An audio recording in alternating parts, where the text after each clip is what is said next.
Sorry, I got another weird angle again today.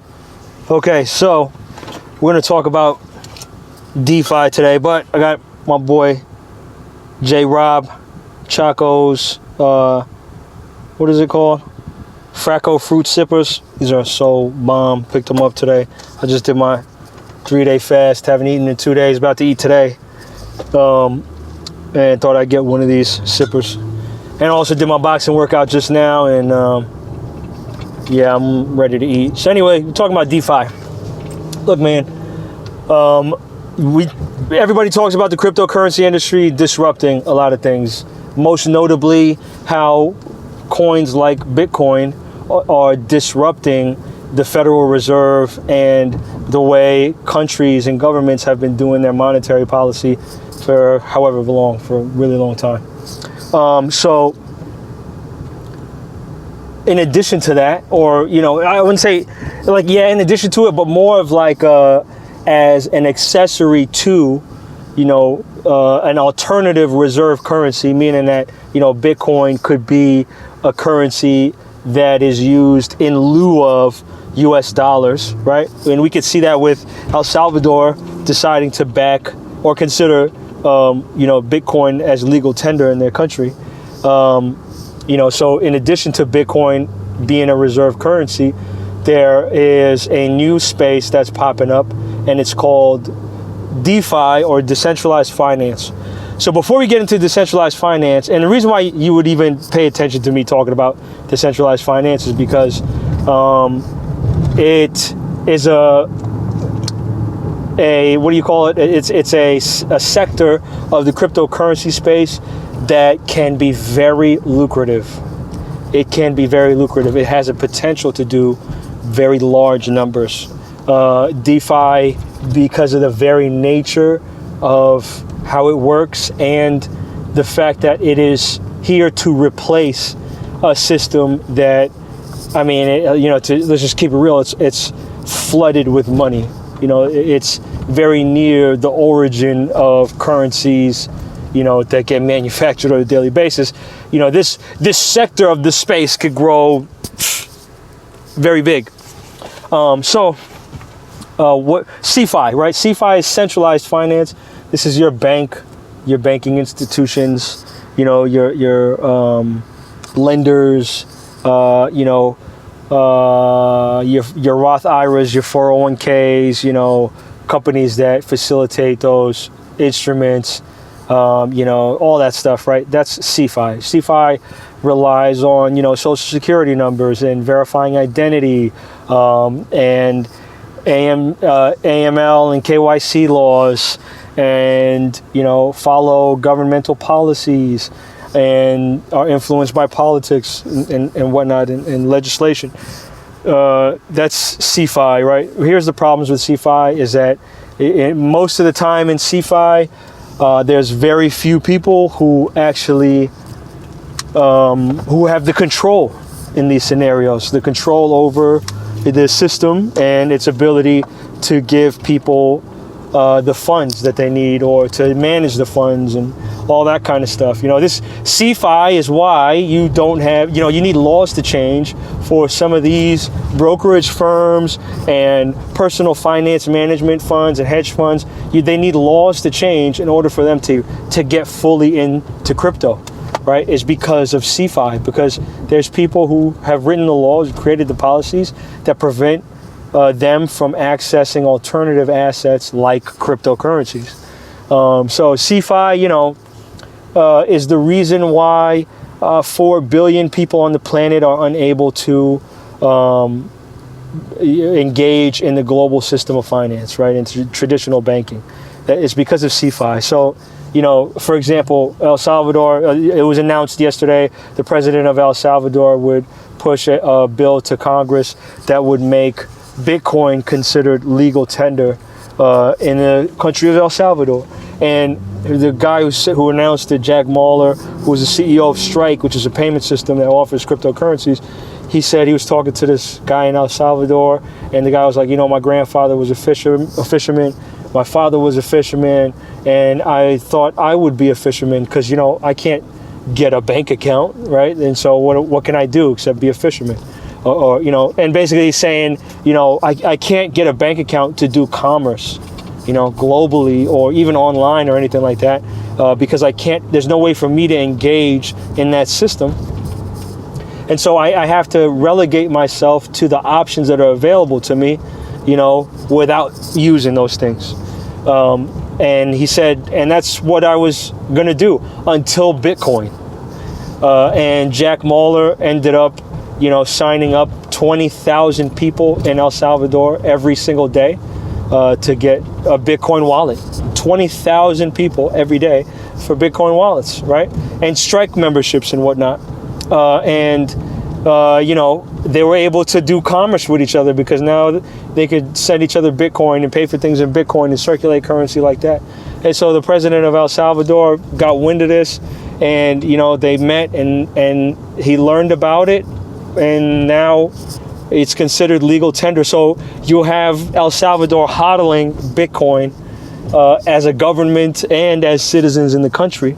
And then you'll have also, because 24% of the country's GDP is from remittance payments, especially from America, you'll have people now skipping over PayPal, skipping over,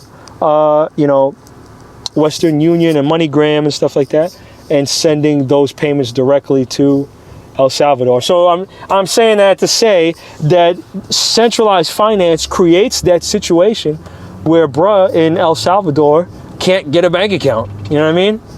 It's because of centralized finance. There's literally, they couldn't think of any kind of way to accommodate dude having a bank account, right? That's crazy. That's insane, but that's the problem. And so now DeFi, decentralized finance, what it is people used blockchain technology and the fact that you can have decentralized, automated organizations and systems that facilitate the same services that banks do. And so when you hear me talk about banks and how obsolete they are, it's because of stuff like this, bro. Like, it's not, it's over for banks. Like, there's really no need to have a bank. There's no need, right? And pay all these exorbitant fees and get 1% or 0.1% for your money. Or when we get down to negative interest rates, you're going to pay the bank now to store your money. You know what I mean? And some of us are doing that now. So anyway, it's like that, just to, keep it 100. So DeFi works like this, right? There's a number of things that it could do. It can lend money. You can stake money there. Transferring money is nothing. You can create now with the right mechanism, and it's tough to find examples of this that work properly anyway, but the opportunity is there to create asset-backed currencies, right? Or not currencies, but tokenized assets, where you can take the value of a house or something like that and tokenize it into something and sell the token. And the tokenomics of that need to be done in such a way where it makes mathematical sense and is pragmatic. But you could do that with decentralized finance. With decentralized finance, if I wanted to borrow money, I don't need to give up my social security number. I don't need to give up my name, even if I don't want to. I don't have to. They don't have to verify my income or what a credit score or anything like that, because the lending is collateralized, right? So I put up money. They give me a portion of that as a loan. So my money that I put up is now there, and it's appreciating in value if it's Bitcoin or any other currency. But it's there, and then now I'm using the money that I got, that I was loaned, to do what I need to do. Bada bing, bada boom. You know what I mean? When I pay that money back, my collateral gets unlocked. Sometimes if the value of my collateral increases in price and is enough to pay back the lender, then that happens, and the rest of it gets released to me. There's a lot of ways to do it. With staking, or having a savings account, money market account, all that stuff, right? 401 and all that. I can stake, right? And in staking, I park my money in a DeFi project, right? I park my money in a DeFi project, and they use that money as liquidity which means that if it was a centralized exchange like a bank or something like that, then they would need a sum of cash there in order to facilitate the transactions. But because it's decentralized and they don't need that they don't need one entity having the sum of cash, people like me choose to lock my savings in there, right? It accrues interest, usually 7, 8, 10, 12, and 20% in interest, right? And then they use that capital as a way to facilitate the trading that's going on, the transactions that's going on the network. And so DeFi, killing centralized finance, murdering centralized finance. It'll produce a better return for customers that are stakeholders. It creates win-win scenarios for people who are lending, people who end up in bad deals or unable to pay back the loans are not now burdened with owing something that they're unable to pay, and also the lender now has books and that can never lose. You know what I mean? You also have the elimination of having to verify identities or social security numbers, or trusting credit bureaus, or trusting any other intermediary organizations or gatekeepers that would halt somebody's ability to access capital. And now literally every single person in the entire world can engage in DeFi systems as long as they have a phone. It's pretty powerful stuff right there. Now, the alphabet boys down in Wall Street, they haven't really heard of this kind of stuff yet. They're still learning about it, and when they're right now, they're happy getting 3 and 5% on their money. Imagine them getting 10 or 15 or 20 on their money. You know what I'm saying? Imagine them opening up lending protocols where now they're lending, they're lending to, borrowers and making 10 and 20% on collateralized loans, on loans that never lose. It's a better way. It's just a better way, period, point blank. There's no other way to do it. So what does this mean for you, right? A plethora of things. Here's the downside, though, is that because these systems are decentralized, anybody can just make any kind of protocol on here, any kind of program on here, and it is what it is. Like they're going to do what they're going to do, and you could park your money on their protocol, but what if they skip out on you? What if they take the money and run? That's something that they could do. So if I was a scumbag, I would say, hey, you know what? Here's my DeFi project. We offer lending, blah, blah, blah. But you know what we're going to do is we're going to give you 5,000%, stake, and I'll give you 10 million% return on your staked Ethereum for a year. And then you stake it with me, and I just literally keep your Ethereum. Wait a year. I show you the number on that Ethereum going up, 10 million%, and you think everything's going good, but I've cut and run for a year now. I've been out of the business, and I just kept your Ethereum, right? If I was a scumbag, that's something I would do. And because it's decentralized, anybody can do that. So how do you pick the good ones? Due diligence, seeing what's been working for people. And even then, people who have been investing for, twice as long as I've been alive, invested with Bernie Madoff, didn't know he was a Ponzi. You're not going to get away with, you're not going to be risk-free in investing. It's not possible.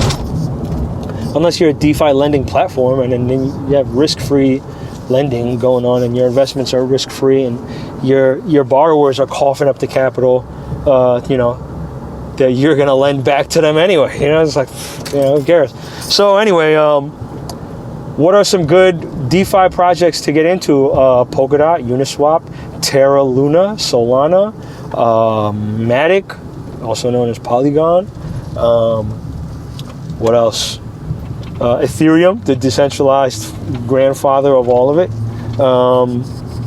You know, and there's probably more. I'm sure there's a few more, but keep in mind, you know, we want to be careful, man.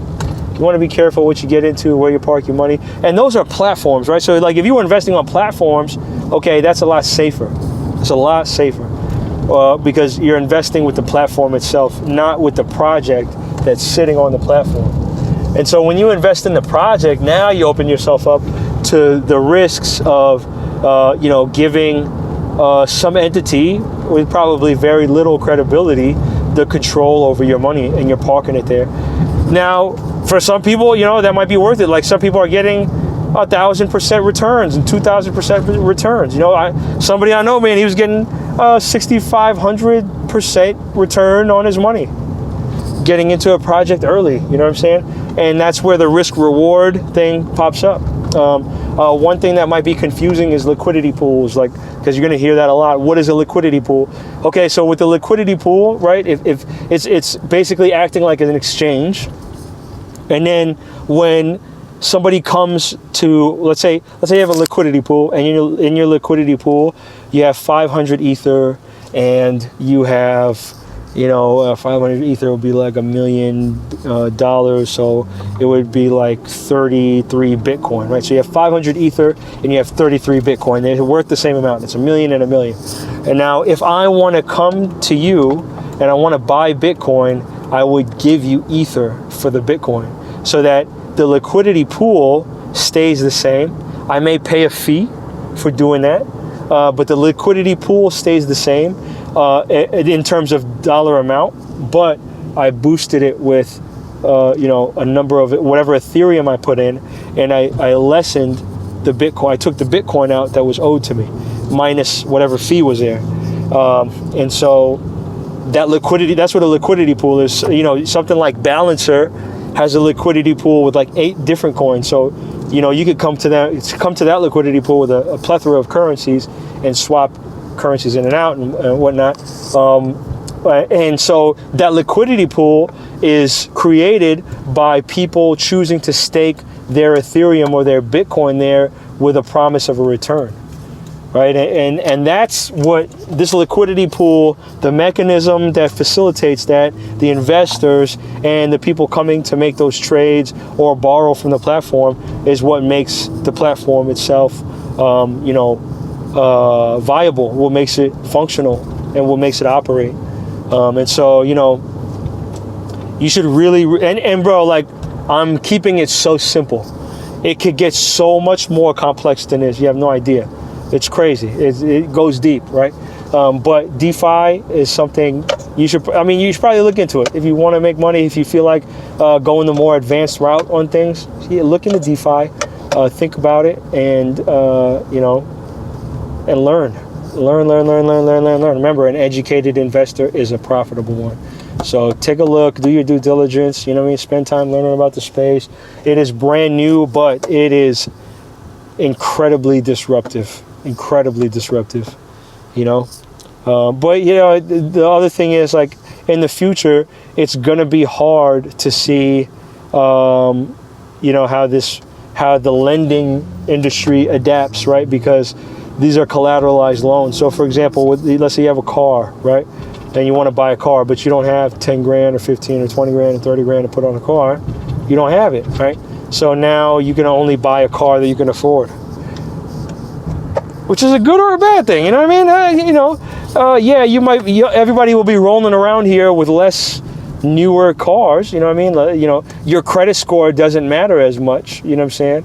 Because a lender that's operating off collateralized loans cares not what your credit score is, and you're not walking out of someplace with just a signature.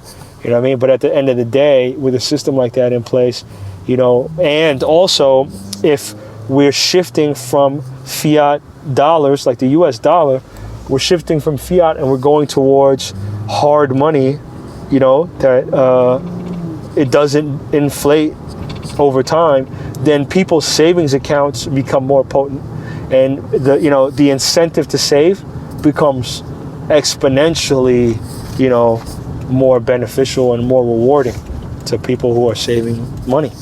And so, you know, you may be able to save that 20 grand, 30 grand quicker than you would you know, in a traditional system like this, where the wages don't increase, or you know, the buying value of dollars don't increase as the price of goods do, right?